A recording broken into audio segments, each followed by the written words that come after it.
So I need a volunteer this morning. Josh was ready. Let me tell you what's going to happen, and then you can tell me for sure if you want to be up here. So you're going to help me with some chemistry, and you're going to have to come in contact with this gluten that's in this box. Are you good with that? All right, come on up, Joshua. All right, very good.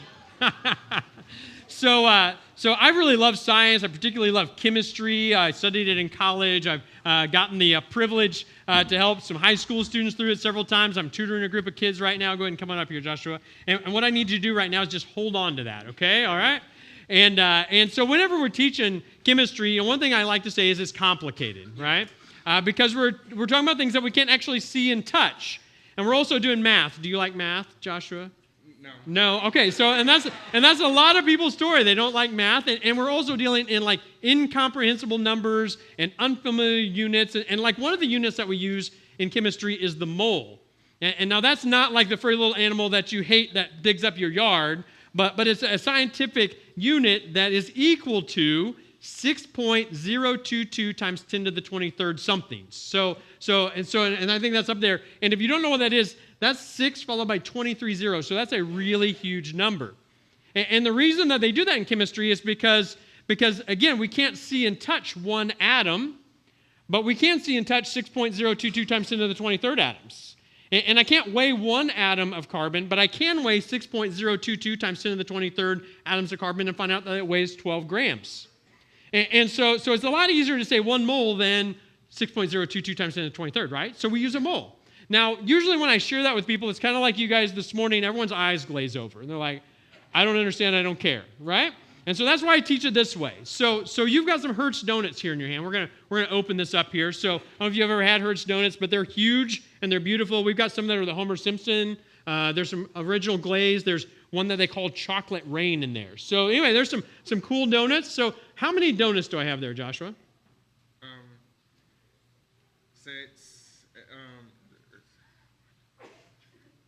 12, that's right.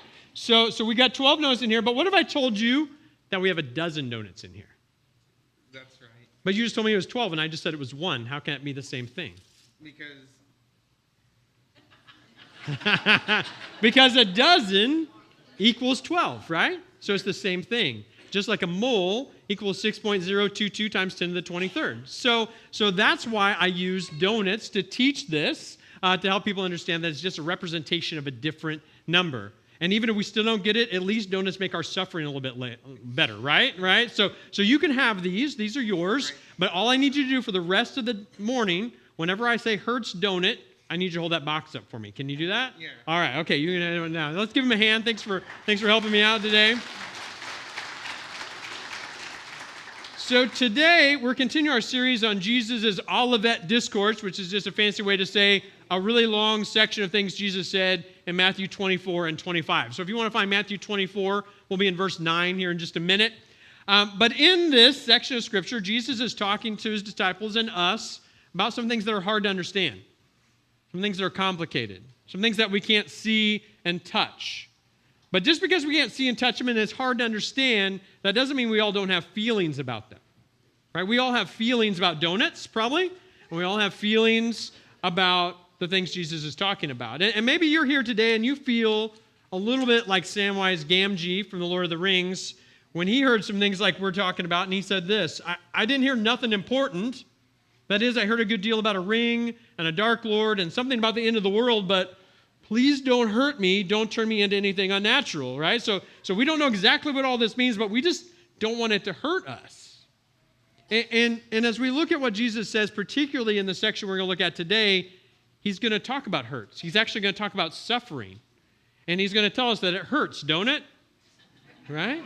So let's dig into this and see what Jesus has to say. Matthew 24, verse 9. Then they will hand you over to be persecuted, and they will kill you. You will be hated by all nations because of my name.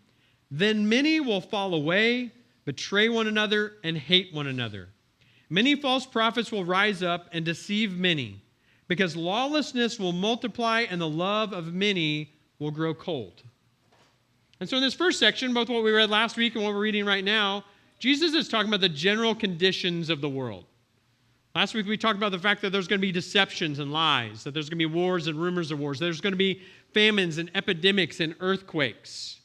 Today here he tells us that there's going to be persecution and betrayal and apathy.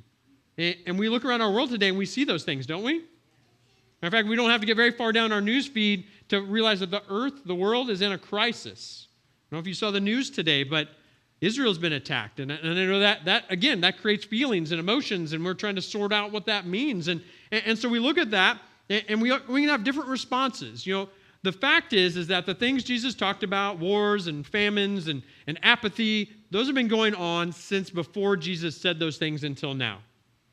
And so we might be tempted to look at the world around us and say, you know what? It's bad, but it's always been bad. These things have happened, but they've always happened. There's nothing new and nothing's going to change. We can be tempted to feel that way. We also could look around and be tempted to think, oh, I think it's much worse and things are getting bad and maybe this is the end. And we could kind of get all worked up about that. And so how do we decide how to respond to what Jesus says and to what we see going on around us? Has anybody ever bought anything like on Amazon or Facebook Marketplace and upon closer inspection, it wasn't what you thought it was? All right, recently, I was having to buy a realistic old man mask for a prop for something that my kids were doing, and I looked on Amazon and I found this mask. That looks pretty good, doesn't it? Like, that's pretty realistic. I was like, man, I think that's it. But then I started reading the reviews, and everyone said, don't buy this mask because when you get it, it actually looks like this, right? Now, I also saw recently another guy who found a Facebook Marketplace find. He found this cool chair somebody was selling from their house. He went and picked this up, got to looking at it, realized maybe he had something special, got to investigating, found it was a one-of-a-kind designer chair. He bought it for $50. It's worth somewhere between $50,000 and $100,000. And so both good and bad, we want to make sure that we closely inspect things to know exactly what we have. And so we're going to do that this morning, or start doing that this morning with what Jesus said. But before we do that, I do just want to mention some ground rules for our discussion this week and on of what Jesus says here. You know, I would assume everyone in this room, and I really would assume anyone who follows Jesus and believes the Bible would agree on these three things. That Jesus is coming back, that everybody's going to be resurrected, and that everybody's going to be judged. I think we can all agree on that. I think anybody who believes the Bible and believes Jesus would agree with those things. But I also know that even in this room right here, we probably have a lot of ideas and thoughts about exactly how that's going to happen, when that's going to happen, and what that's going to look like. And reality is that there's a lot of schools of thought. There's been a lot of discussion about these things. They don't all completely agree. But I think we need to realize this about our discussion. First of all, no one knows for sure all those details. And the purpose of these discussions is not to produce division, but to provide direction for what we're going to do right now. We also need to be considerate and respectful of other people's opinions, even if they're different than ours. And we also have to agree that it's complicated, but that we all know that the things that are going to happen next, they hurt, don't they? Right? It's going to hurt a little bit. And so let's see what Jesus says specifically about suffering. Picking up in verse 15. It says, so when you see the abomination of desolation, that's a fun phrase to say. The abomination of desolation, spoken of by the prophet Daniel, standing in the holy place, let the reader understand. Then those in Judea must flee to the mountains. And I can imagine that when Jesus and the others that heard, or the disciples and the others that heard Jesus say this the first time, they probably thought to themselves, but I thought that already happened. See, before Jesus said these things, and since Jesus said these things, a lot of people have thought, hey, this event, this thing that's happening right here is probably fulfilling that prophecy about that abomination of desolation setting itself up in the temple. He notes that it was first said by Daniel. You may remember Daniel from the famous story of the lion's den. Daniel and his friends lived during the time of the exile to Babylon in the 6th century BC, 600 years before Jesus walked the earth. And the first half of the book of Daniel is all about their life and what it looked like to live during that time. And they're a great case study of how to live when you're not living in a place that you call home. How they were respectful and they were servants and they treated others with dignity, even though they strongly stood firm on their faith and their belief in God, despite what the rest of the culture thought. But the last half of the book of Daniel is a bunch of prophetic visions and statements that God makes to Daniel about both near and distant future happenings. And we don't have time to dig through all this today, but if you read that second half of Daniel, you would see very specific, down to people and place, prophecies of the very next kingdoms and kings that would come in the next 600 years. It just reads like a textbook, even though it was written before it. We also see him very clearly talking about the coming Redeemer, the Savior of the world, who he calls the Son of Man, that's going to come and die for all of our sins. And then in chapter 9, it prophesies this about a coming conqueror that's going to walk into Jerusalem. And it says, he will make a firm covenant with many for 1 week, but in the middle of the week he will put a stop to sacrifice and offering, and the abomination of desolation will be on a wing of the temple until the decreed destruction is poured out on the desolators. So again, this was written 600 years before Jesus said it. And for Daniel and his contemporaries, when they heard that, I can imagine they also thought, but didn't that already happen? Because we just watched Nebuchadnezzar march into Jerusalem and destroy everything and set up his evil, idolatrous ways for our people. But I guess that means another abomination is coming. And so they began to watch and they began to wait, and they waited for hundreds of years. They waited through the Babylonian Empire and through the Medo-Persian Empire and on into the Greek Empire. And finally, in 167 AD, King Antiochus IV, who also called himself Epiphanes, which meant God manifest, marched into Jerusalem, and he put an idol of the god Zeus, the false idol god Zeus, right in the Jewish temple. And he began to sacrifice pigs, an unclean animal, on the Jewish altar. And he outlawed circumcision, and he outlawed many of the Jewish practices. And everyone looked at each other and said, this is it. This is the abomination we've been waiting for. And so they assumed that that meant that the deliverer was to come very soon. Well, we're going to find out in this series that God's time is not always our time. So soon meant 167 years. Because it was 167 years or so before Jesus showed up. And people began to say, oh, he must be the deliverer, the one that's to come after that abomination of desolation, and he's going to deliver us. And they began calling him the Son of Man, like Daniel had called him. And they watched him live. And then he sits here and he says to them, watch for the abomination of desolation. And they thought, I thought we already saw that. I guess there must be another one. So they again began to wait and watch. And we talked about this last week. And in 70 AD, the Roman general Titus marched into Jerusalem carrying idolatrous images of worship of the emperor. And he burned the city. And he set up false worship. And he did away with the sacrificial system in the temple. And it says in history, historian Eusebius says that the Jews and the Christian during that time fled to the mountains of Pella. So there we have it, right? Prophecy fulfilled. And listen to what happened. And this just describes what happened to them in these days, starting in verse 17. It says, a man on the housetop must not come down to get things out of his house, and a man in the field must not go back down to get his coat. Woe to pregnant women and nursing mothers in those days. Pray that your escape may not be in the winter or on a Sabbath, for at that time there will be great distress, the kind that hasn't taken place from the beginning of the world until now and never will again. The historian Josephus said that they estimate 1.1 million people, most of them Jews, were killed in 70 AD during this siege. It says their bodies were piled up next to the altar. That sounds like an abomination of desolation to me. And it did to them too. And they assumed that was fulfilled. And so they assumed Jesus' return was near. But it hasn't happened yet. And sufferings have increased and they continue. And what we need to see in this, and I believe what Jesus is trying to help us see, is that God always uses repetition and pattern to get us ready for what he's going to do next. We said last week that the first signs of labor don't mean that the birth is imminent, but we know that it's coming. But we must wait for that pattern of contractions to get regular and closer together. And so each of these prior destructions and desolations are types that show us what kind of things will continue to increase the closer we get to Jesus' second coming. And then Jesus says this, verse 22. Unless those days were cut short, no one would be saved, but those days will be cut short because of the elect. What does that mean? And that's what everyone asked when he said it. What does that mean? What is he referring to? What's being cut short? Well, if we look back again to Daniel, we find out that God also prophesied there was going to be a coming 70 weeks or 77s that were going to precede the end of times, the return of the King, the second coming of Christ. And so those 70 weeks are the things that it says are being cut short. Now, I've read a lot of different views on these time frames. What does 70 weeks mean? When are they going to happen? How do we know when they're here? And I looked at some charts. I did some math. I didn't like it. It was hard to understand. It was complicated. And what I found is that some people think some of those things have already happened, those 70 weeks. Some people think all of those weeks are yet to happen. Some people think that those weeks are figurative. Some people think those weeks are literal. Some people think a little bit of those. Some people think a lot of those. Some people think none of those things. Like, there's all these ideas out there. And one of the notable commentators actually said this: yeah, it's hard to understand because it's complicated. And really what I want to say to us this morning is if it was meant to be clear, it would be clear to us.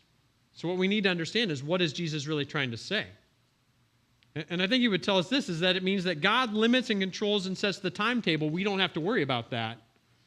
And whatever that timetable looks like, he wants to warn us, because we know for certain that it hurts, don't it? You know, whenever we face suffering, whether it's we are suffering or other people around us, or maybe people we don't even know are suffering, it raises a lot of questions, doesn't it?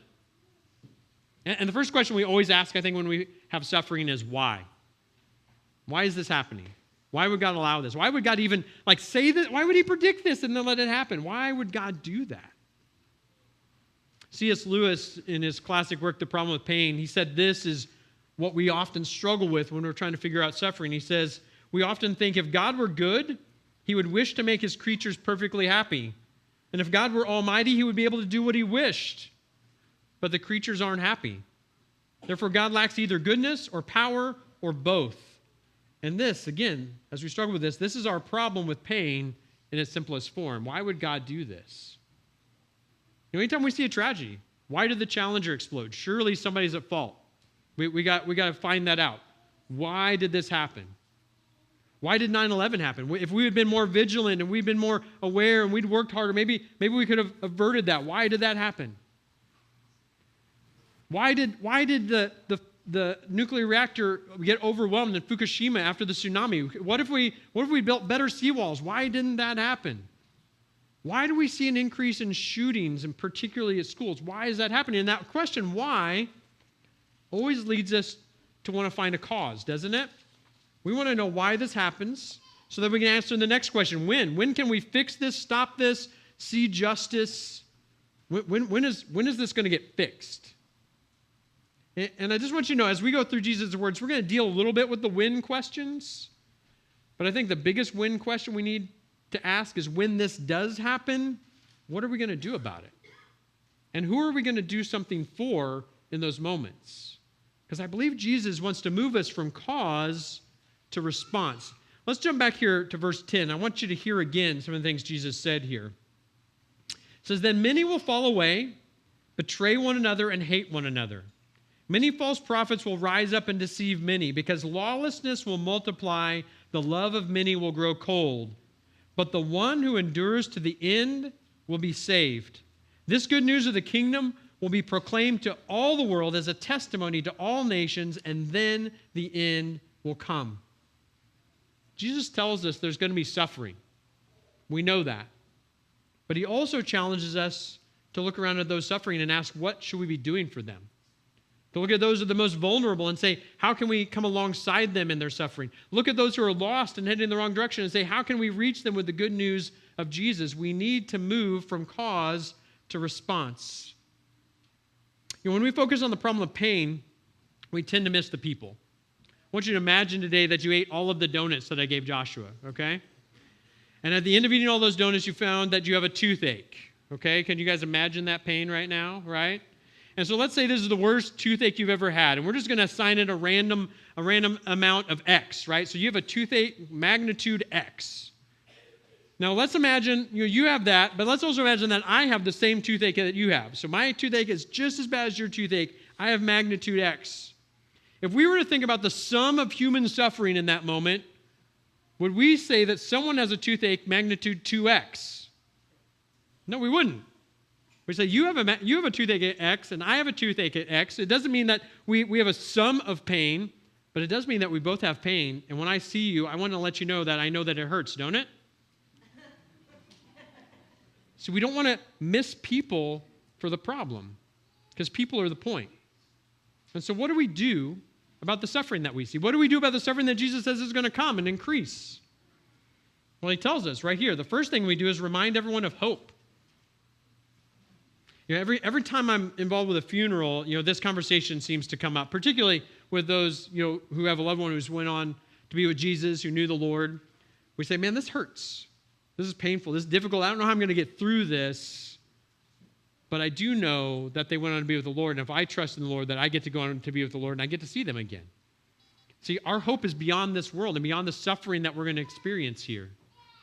Viktor Frankl was a Holocaust survivor and a psychologist, and he said, despair is suffering without meaning. But the Bible tells us that we are not to mourn as people with no hope, because our hope is beyond our suffering and beyond this life when we get to be with the Lord. I don't believe that this world is just going to get better. As a matter of fact, Jesus said the opposite. He says, in this world you're going to have trouble, but take heart, I've overcome the world. I do believe that Jesus is going to come back, and when he comes back, he's going to transform all of our suffering into joy. And so we remind people of that. We need to remind of hope. But in that, we also need to focus on the person. When we see someone suffering, we can't ever assume that we know what they're going through.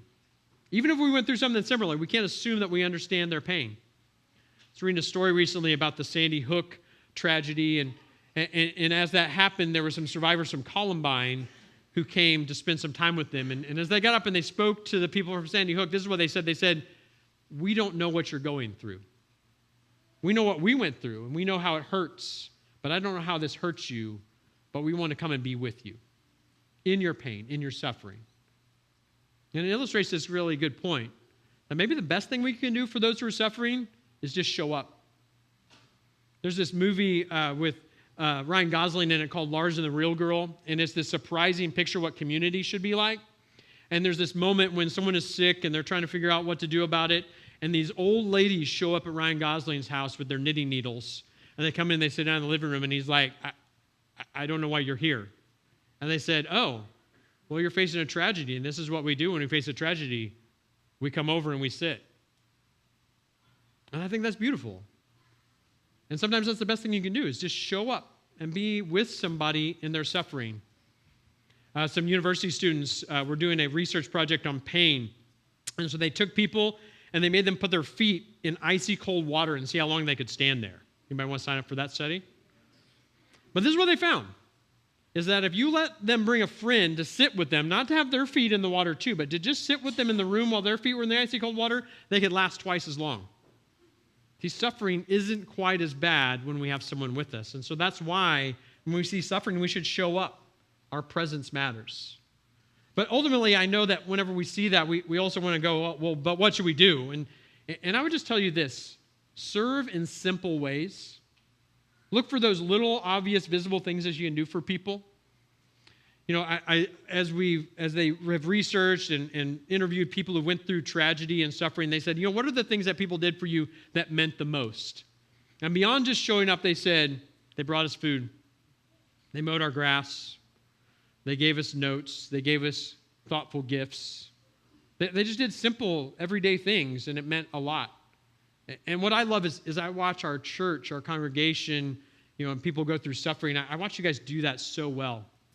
I watch people show up in situations. I heard a story of somebody who heard a loved one or a friend of theirs loved one was having some struggle with mobility, and they just showed up with a shower chair and spent some time with them and just talked about their own experience with immobility. I love that. People show up often with meatloaf and cinnamon rolls. Isn't that great? That makes your pain a little bit less, doesn't it? I've heard of great stories of new people making connections with other people, just doing life together, whether it's get up early to run or get together to read the Bible and study or learn how to pray out loud together. Just showing up and being together and walking through those things is wonderful. I got to do a wedding a few weeks ago for one of the young men who was in the Endeavor House when it was here, and I loved it because as I show up to do this ceremony, there's so many of the people who were either in the Endeavor House or connected to those people who were there, and I found out that they're checking in on each other and loving each other and caring for each other, and that's what we're supposed to do, right? Just serve each other in simple ways. But then the last thing we can do for ourselves and others in suffering, I believe, is align with the future.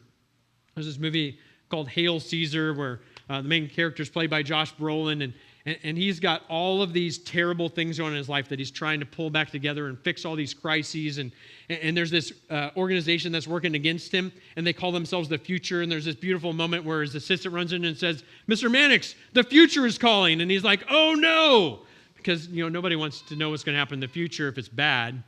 But I want us to hear that Jesus' news here about the future is not bad news, but it's good news. It's to provide clarity for us and hope and direction and purpose in the moments we have right now. It's to remind us that we're going to see things progressively get worse, but we also know that Jesus is going to come back and heal and permanently give us hope one day. And so the real question we have today is, what are we going to do with our suffering? What are you going to do with your suffering today? Are you going to hold on to it? Are you going to embrace it? Are you going to let it be what defines you? Are you going to be what it lets you divide you between other people? Is it going to be what makes you bitter and angry, maybe even angry at God? Or are you going to do what Jesus suggests and give your pain to Him and your suffering to Him and see what He does with it? Back in Matthew 5, which is part of the Sermon on the Mount, which if you're reading in our Bible reading plan, you're reading that right now this week. Jesus said, "You're blessed when you are persecuted and you suffer because you are the ones who will get to inherit the kingdom." When we endure to the end and we share the good news of Jesus, we're going to be blessed through the sufferings that we experience. And so if you're suffering today or you have loved ones who are suffering, I think God would prescribe you to pray these words from Daniel. It says, "Therefore, our God, hear the prayer and the petitions of your servant. Make your face shine on your desolate sanctuary for the Lord's sake." Will you invite God in to intersect the desolate and the broken things in your life? That's what He asks us to do. And when we do that, I believe that we find the answer that C.S. Lewis finds in his book, Problem with Pain, is that God is good, and He gives simple good in our life, but we also have simple evil that's caused by us as a rebellious people.